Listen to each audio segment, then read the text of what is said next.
There seems to be quite a bit of confusion out there over whether Emirates business class on the 777 is fully flat or not. While Emirates has a fully flat staggered business class product on their A380, they have a different business class product on the 777.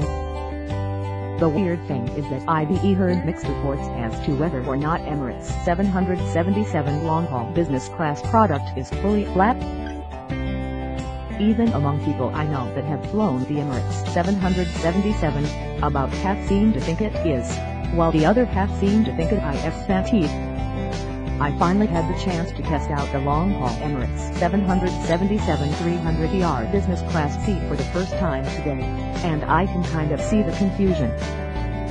That being said, it is hands down the most comfortable angled business class product IBE ever tried, and the first angled seat IBE flown that I could comfortably sleep in. What makes this seat so much better than other angled seats is that the slight angle is in the area around your head, while the area for your feet is parallel to the ground.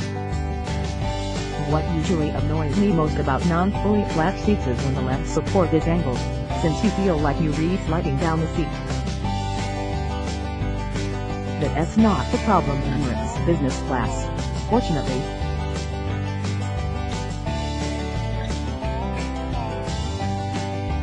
Also, the Emirates business class seats have a ton of privacy.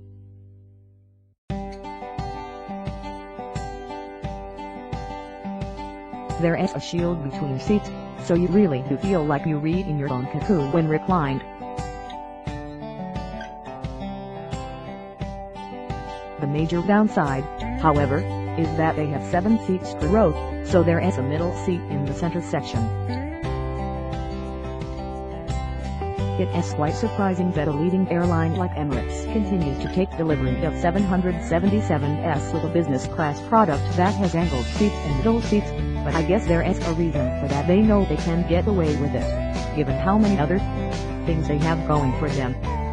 Regardless, it is actually a fairly comfortable product, and much better than I was expecting for an angled product with 7 seats per row.